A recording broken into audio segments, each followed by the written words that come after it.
Carbon and its compound के third lecture में हम देखिए क्या पढ़ेंगे, importance of carbon and it's properties. इससे पहले मैंने कुछ आपको प्रॉपर्टीज़ बताई थी, लेकिन जब भी आपका क्वेश्चन आए तो ये वाली प्रॉपर्टीज़ बहुत ज़्यादा इंपॉर्टेंट होती हैं। ये प्रॉपर्टीज़ आप लिख के आना। पहले देखेंगे कार्बन हमारे लिए इम्पॉर्टेंट क्यों है। इसलिए इम्पॉर्टेंट है कि क्योंकि कार्बन जो होता है उसके अंदर कोवेलेंट कैरेक्टर पाया जाता है, जिसके कारण वो बहुत सारे नंबर ऑफ कंपाउंड बनाता है। जैसे मैंने पहला पॉइंट लिखा है, carbon found infinite number of compound. जैसे कि कार्बन से कौन कौन से कंपाउंड बनते हैं, हमको पता है कार्बोहाइड्रेट जो आप खाते हैं उसमें क्या होता है, कार्बन होता है। आपने हाइड्रोकार्बन्स का नाम सुना होगा। हाइड्रोकार्बन बोले तो जैसे कि एलपीजी होगा, सीएनजी हो गया, पेट्रोल हो गया, डीजल हो गया, ये सभी क्या आते हैं, हाइड्रोकार्बन्स आते हैं। ग्लिसरीन वगैरह ये सभी के सभी हाइड्रोकार्बन्स हैं। कार्बोहाइड्रेट जो आप खाते हैं हाइड्रोकार्बन्स, और यहीं पर लिख लीजिए प्रोटीन्स, इन सब में क्या पाया जाता है, कार्बन पाया जाता है। और तो और जो हमारा डायमंड होता है, डायमंड, ग्रेफाइट, ये सभी क्या हैं, कार्बन के ही एग्जाम्पल हैं। तो कार्बन नंबर ऑफ कंपाउंड बनाता है। कार्बन कार्बोहाइड्रेट में होगा, कार्बन प्रोटीन में होगा, कार्बन हाइड्रोकार्बन्स में होगा, कार्बन डायमंड में होगा, कार्बन ग्रेफाइट में होगा, कार्बन बकनिस्टर फ्लोरीन में होगा। तो इस तरह से कार्बन हमारे लिए बहुत ज़्यादा इंपॉर्टेंट हो जाता है। तो पहला पॉइंट इंपॉर्टेंस ऑफ कार्बन में क्या लिखेंगे, carbon form infinite number of compounds. दूसरा पॉइंट देखिए, all living things contain carbon in form of carbohydrate, protein and fat. अभी मैंने आपको बताया नहीं कि कार्बन जो है वो हर लिविंग थिंग्स में पाया जाएगा। किस किस फॉर्म में, कार्बोहाइड्रेट, प्रोटीन और फैट के फॉर्म में।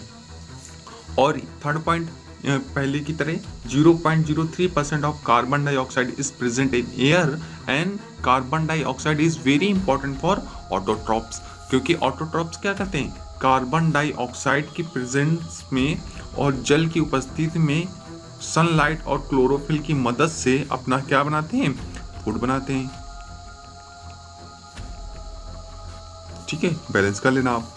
तो ये क्या है, फोटोसिंथेसिस की रिएक्शन। कब होगी फोटोसिंथेसिस, जब कार्बन डाइऑक्साइड प्रेजेंट होगा, और कार्बन डाइऑक्साइड में जब कार्बन जरूरी होगा।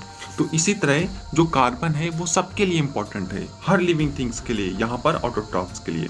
अब देखिए कार्बन की मेन 4 प्रॉपर्टीज होती हैं। तो पहली प्रॉपर्टीज क्या है, टेट्रा कोवैलेंसी। टेट्रा का मतलब होता है 4, टेट्रा का मतलब होता है 4, और वैलेंसी तो मैंने आपको बताई थी कि एक एटम की कैपेबिलिटी कितनी होती है दूसरे एटम के साथ कंबाइन होने की, उसी को क्या कहते हैं, वैलेंसी। तो कार्बन क्या करता है, कार्बन 4 बॉन्ड फॉर्म करता है, दूसरे एटम के 4 बॉन्ड फॉर्म करता है, दूसरे एटम के साथ मिलकर 4 बॉन्ड फॉर्म करता है, जिसके कारण ये 1 2 3 4 टेट्रा कहलाता है। और वैलेंसी मतलब इसकी कैपेबिलिटी कितनी है बॉन्ड फॉर्म करने की, मैक्सिमम 4 है, इसीलिए इसको क्या कहेंगे, टेट्रा कोवैलेंसी। नेक्स्ट प्रॉपर्टी है कैटिनेशन। कैटिनेशन एक ऐसी प्रॉपर्टी होती है जिसमें जो कार्बन होता है ये लंबी चेन बना लेता है। कार्बन कार्बन आपस में जुड़ के काफ़ी लंबी चेन बना सकता है। इन्फिनिट नंबर ऑफ कार्बन आपस में जुड़ सकते हैं। यहाँ पर जहाँ पर रह जाए तो वहाँ पर हाइड्रोजन लगा देना। स्ट्रक्चर ऐसे से एक चेन बना सकता है, या फिर एक ब्रांच चेन भी बना सकता है।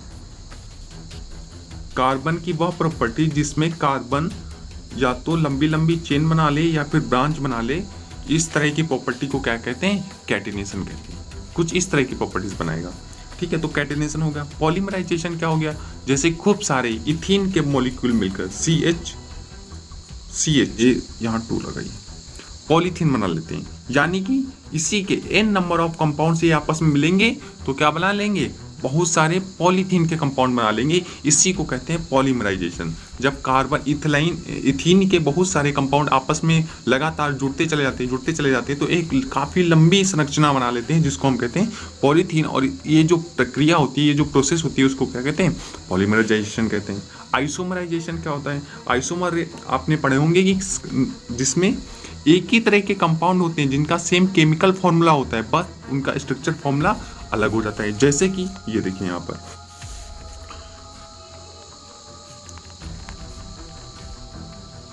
ये आपने देखा, जहां पर कुछ ना लगा हो वहां पर समझ लेना हाइड्रोजन लगा हुआ है। तो ये हाइड्रोजन, ये हाइड्रोजन, ये हाइड्रोजन, एक और लगा लीजिए कार्बन, ठीक है, यहाँ तक हो गया। अब इसको हमको दूसरी तरह कैसे लिखना है, तो इसमें 1 2 3 4 4 कार्बन है, हाइड्रोजन कितने, 1 2 3 4 5 6 7 8 9 10, तो 10 हाइड्रोजन है। इसको हम क्या दूसरी तरह बना सकते हैं, हाँ बना सकते हैं। ये लीजिए,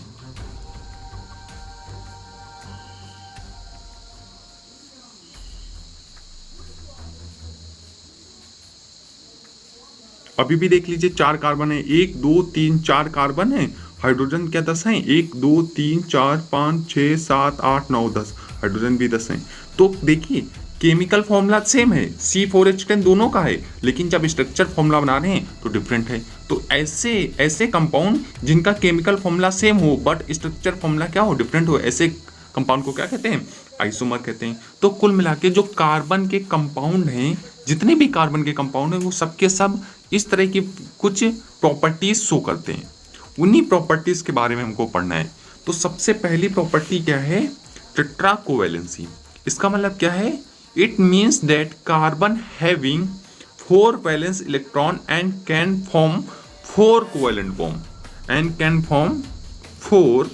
कोवैलेंट बॉन्ड ठीक है, तो ये कैटिनेशन टेट्रा कोवैलेंसी कहलाएगी। नेक्स्ट देखिए कैटिनेशन क्या है, कैटिनेशन। तो कैटिनेशन क्या है, carbon atom to form bond with other atom of carbon to form a long chain branched and close structure, this is called catenation. हमने आपको बताया कि जब कार्बन से जुड़ता चला जाए तो एक बहुत लंबी चेन बना लेता है, और इसी को क्या कहते हैं हम लोग, कार्बन की प्रॉपर्टी। अदर एलिमेंट्स की बात करें जैसे कि हाइड्रोजन है, तो वो मात्र 2 ही एटम के साथ आना कंबाइन हो सकता है, अगर चाहे वो तीसरा बना ले चौथा बना ले तो ये इसके अंदर प्रॉपर्टी नहीं होती, लेकिन कार्बन के अंदर ये होती है। कार्बन इस तरह की बहुत लंबी चेन बना सकता है, और तो कार्बन सिर्फ ऐसी चेन नहीं बना सकता है, कार्बन ऐसी क्लोज चेन भी बना सकता है। समझ रहे कि नहीं, ये एक क्लोज रिंग हो गई कार्बन की।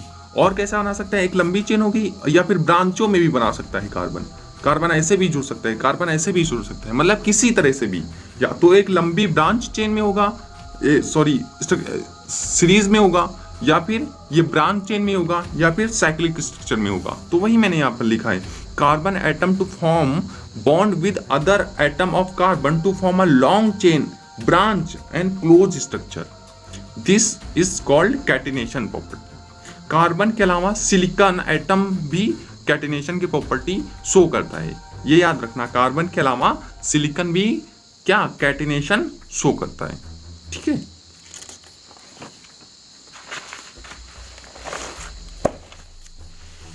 नेक्स्ट देखिए polymerisation, combining capacity of same molecule to form a large structure. Example क्या है, पॉलीथीन। ये देखिए जब इथीन के बहुत सारे कंपाउंड आपस में जुड़ते चले जाते हैं तो एक देखिए CH2 फिर से ये जुड़ जाएगा CH2 फिर से जुड़ेगा CH2 इस तरह लंबी बनाते चलेगा। ये जो एक इथीन का मॉलिक्यूल है इसको कहेंगे मोनोमर, और जब इस तरह के बहुत सारे मोनोमर आपस में जुड़ जाएंगे तो बना लेते हैं पॉलीमर। तो ये जो प्रॉपर्टीज होती है कि एक ही मॉलिक्यूल कार्बन का एक मॉलिक्यूल जब लगातार बहुत से मॉलिक्यूल से आपस में जुड़ता चला जाता है तो ऐसी प्रॉपर्टीज को क्या कहते हैं, polymerisation.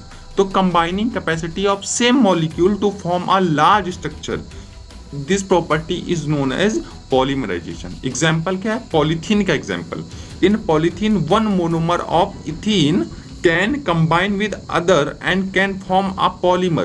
This property is called polymerization. Next देखिए आइसोमेरिज्म मैंने जो बताया था, it is a property in which a compound exhibit same chemical formula but different structure formula. देखिए यहाँ पर केमिकल फॉर्मूला सेम है बट स्ट्रक्चर फॉर्मूला डिफरेंट हो गया। यहाँ पर कार्बन एक कहाँ लगा है, दूसरे वाले कार्बन के ऊपर लग गया। 1 2 3 नंबरिंग करना आता होगा, 1 2 3, तो यहाँ पर दूसरे नंबर पर एक कार्बन लगा हुआ है, लेकिन यहाँ पर दूसरे नंबर पर या इधर से गिनो, दूसरे नंबर पर कार्बन पर 2 हाइड्रोजन लगे हैं, चाहे इधर से गिनिए दूसरे कार्बन पर सिर्फ और सिर्फ 2 हाइड्रोजन ही मिलेंगे। लेकिन यहाँ पर दूसरे कार्बन पर आपको क्या मिलेगा, एक हाइड्रोजन और एक कार्बन मिलेगा। और जब इनका आप केमिकल फॉर्मूला निकालेंगे तो केमिकल फॉर्मूला ही रहेगा, लेकिन जब स्ट्रक्चर इसका बनाएंगे इन दोनों का तो डिफरेंट आ जाएगा, नेमिंग भी डिफरेंट होगी। ठीक है, नेमिंग करना बताएंगे आगे।